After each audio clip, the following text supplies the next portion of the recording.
नमस्कार मित्रांनो, ABS academy या यूट्यूब चॅनलमध्ये आपलं सर्वांचं स्वागत आहे. मित्रांनो, आज आपण जिल्हा न्यायालय, जिल्हा परिषद, आरोग्य भरती आणि ग्रामसेवक तलाठी भरती अशा सर्व स्पर्धा परीक्षेच्या अनुषंगाने काही अतिशय महत्त्वपूर्ण प्रश्न कव्हर केले आहेत. हा व्हिडिओ आपण शेवटपर्यंत पाहायचा आहे. चॅनलवर नवीन असाल तर चॅनलला नक्की सबस्क्राईब करा, कारण अशा महत्त्वपूर्ण अपडेट या व्हिडिओच्या माध्यमातून आपल्याला नक्कीच पाहायला मिळतील. चला तर व्हिडिओ न लावता व्हिडिओला सुरुवात करूया. पाहूया प्रश्न पहिला असा आहे, भारतातील ग्रामीण स्थानिक शासन संस्थेला काय म्हणतात? प्रश्न पहिला, भारतातील ग्रामीण स्थानिक शासन संस्थेला काय म्हणतात? ऑप्शन क्रमांक बी, ग्रामपंचायत. प्रश्न दुसरा, देशाचे केंद्रीय कायदा सचिव कोण आहेत? प्रश्न दुसरा, देशाचे केंद्रीय कायदा सचिव कोण आहेत? ऑप्शन क्रमांक ए, अनुप कुमार. प्रश्न तिसरा, आंतरराष्ट्रीय भात संशोधन संस्था कोठे आहे? प्रश्न तिसरा असा आहे, आंतरराष्ट्रीय भात संशोधन संस्था कोठे आहे? ऑप्शन क्रमांक डी, फिलिपिन्स येथे. प्रश्न चौथा असा आहे, भारतीय भूसेना दिन कधी साजरा केला जातो? प्रश्न चौथा, भारतीय भूसेना दिन कधी साजरा केला जातो? ऑप्शन क्रमांक बी, 15 जानेवारी रोजी. प्रश्न पाचवा, खालीलपैकी कोणता देश हा शार्क संघटनेचा सदस्य नाही? प्रश्न पाचवा असा आहे, खालीलपैकी कोणता देश हा शार्क या संघटनेचा सदस्य नाही? ऑप्शन क्रमांक सी, म्यानमार. प्रश्न सहावा, भारतामध्ये सर्वात पहिल्यांदा सूर्य कोणत्या राज्यामध्ये उगवतो? प्रश्न सहावा असा आहे, भारतामध्ये सर्वात पहिल्यांदा सूर्य कोणत्या राज्यामध्ये उगवतो? ऑप्शन क्रमांक सी, अरुणाचल प्रदेश. प्रश्न सातवा, कागदाचा शोध खालीलपैकी कोणत्या देशाने लावला? प्रश्न सातवा असा आहे, कागदाचा शोध खालीलपैकी कोणत्या देशाने लावलेला आहे? ऑप्शन क्रमांक बी, चीन या देशाने. प्रश्न आठवा, सहस्रकुंड धबधबा खालीलपैकी कोणत्या नदीवर आहे? प्रश्न आठवा असा आहे, सहस्रकुंड धबधबा खालीलपैकी कोणत्या नदीवर आहे? ऑप्शन क्रमांक बी, पेनगंगा. प्रश्न 9, डिवाइन लाईफ हे आत्मचरित्र कोणाचे आहे? प्रश्न 9 असा आहे, डिवाइन लाईफ हे आत्मचरित्र कोणाचे आहे? ऑप्शन क्रमांक ए, अरविंद घोष यांचे. प्रश्न 10वा, श्री शिवछत्रपती क्रीडा विद्यापीठ कोणत्या जिल्ह्यात आहे? प्रश्न 10वा असा आहे, श्री शिवछत्रपती क्रीडा विद्यापीठ कोणत्या जिल्ह्यात आहे? ऑप्शन क्रमांक सी, पुणे येथे. प्रश्न 11वा, रेडी हे बंदर खालीलपैकी कोणत्या जिल्ह्यात आहे? प्रश्न 11वा असा आहे, रेडी हे बंदर खालीलपैकी कोणत्या जिल्ह्यामध्ये आहे? ऑप्शन क्रमांक सी, सिंधुदुर्ग या जिल्ह्यामध्ये.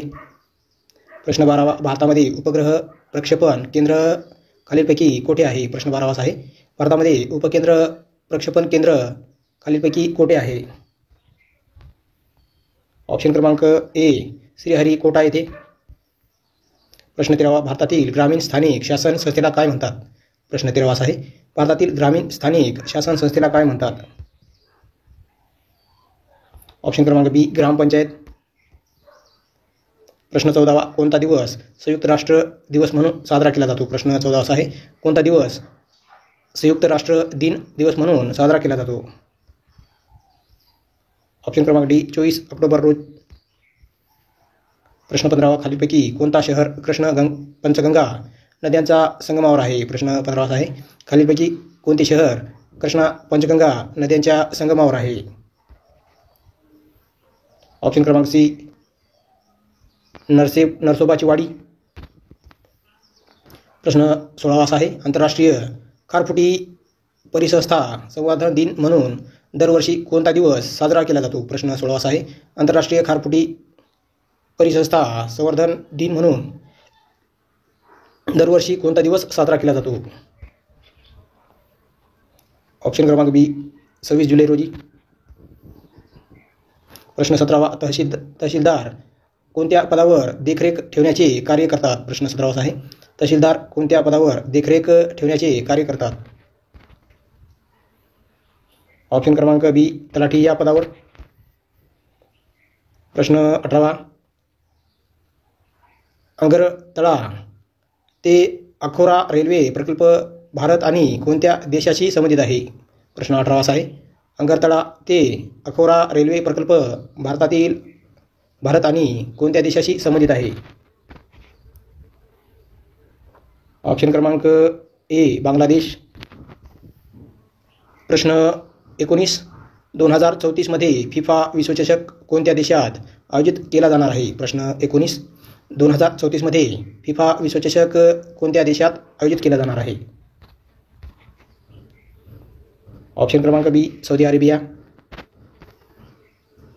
प्रश्न 20 असा आहे, म्यानमारच्या समाज जीवनावर कोणत्या धर्माचा प्रभाव आहे? प्रश्न 20 असा आहे, म्यानमारच्या समाज जीवनावर कोणत्या धर्माचा प्रभाव आहे? ऑप्शन क्रमांक सी बौद्ध धर्मांचा. प्रश्न 21. अबुआ आवास योजना कोणत्या राज्याशी संबंधित आहे? प्रश्न 21 असा आहे, अबुआ आवास योजना कोणत्या राज्याशी संबंधित आहे? ऑप्शन क्रमांक डी झारखंड या राज्याशी. प्रश्न 22. डॅश डॅश या फळ पिकासाठी दाब कलम वापरतात? प्रश्न 22 असा आहे, डॅश डॅश या फळ पिकांसाठी दाब कलम वापरतात? ऑप्शन क्रमांक सी पेरू या फळासाठी. प्रश्न 23. शिखारे गुरु डॅश डॅश यांचा काळात सुवर्ण मंदिराची उभारणी करण्यात आली? प्रश्न 23 असा आहे, शिखांचे गुरु डॅश डॅश यांच्या काळात सुवर्ण मंदिराची उभारणी करण्यात आली?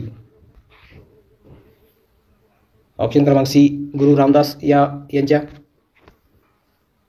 प्रश्न 24 असा आहे, निष्काम कर्मठांचे उद्दिष्ट काय होते? प्रश्न 24 असा आहे, निष्काम कर्मठाचे उद्दिष्ट काय होते? ऑप्शन क्रमांक ए स्त्रियांची सेवा करणे. प्रश्न 25. शाहू महाराजांनी कोल्हापुरात कोणत्या सुधारणा घडवून आणल्या? प्रश्न 25 असा आहे, शाहू महाराजांनी कोल्हापुरामध्ये कोणत्या सुधारणा घडवून आणल्या? ऑप्शन क्रमांक ए अस्पृश्यता व जातीभेद निवारण. प्रश्न 26. नर्मदा नदी खालीलपैकी कोणत्या राज्यात सर्वात जास्त वाहते? प्रश्न 26 असा आहे, नर्मदा नदी खालीलपैकी कोणत्या राज्यात सर्वात जास्त वाहते? ऑप्शन क्रमांक डी मध्य प्रदेश येथे. प्रश्न 27. इंडियन असोसिएशन या संघटनेची स्थापना कुठे झाली? प्रश्न 27 असा आहे, इंडियन असोसिएशन या संघटनेची स्थापना कुठे झाली? ऑप्शन क्रमांक सी कोलकाता येथे. प्रश्न 28. गंगा नदीची सर्वात मोठी उपनदी कोणती आहे? प्रश्न 28 असा आहे, गंगा नदीची सर्वात मोठी उपनदी कोणती आहे? ऑप्शन क्रमांक बी यमुना नदी. प्रश्न 29. कॉर्पोरेशन टॅक्स हा कोणत्या उत्पादनाचे स्रोत आहे? प्रश्न 29 असा आहे, कॉर्पोरेशन टॅक्स हा कोणत्या उत्पन्नाचा स्रोत आहे? ऑप्शन क्रमांक बी केंद्र सरकार. प्रश्न 30 असा आहे, दुधात मीठ कालवणे या वाक्यप्रचाराचा योग्य अर्थ कसा सांगा? प्रश्न 30 असा आहे, दुधात मीठ कालवणे या वाक्यप्रचाराचा योग्य अर्थ सांगा. ऑप्शन क्रमांक सी एखाद्याच्या बसलेल्या घडीचा विचका करणे.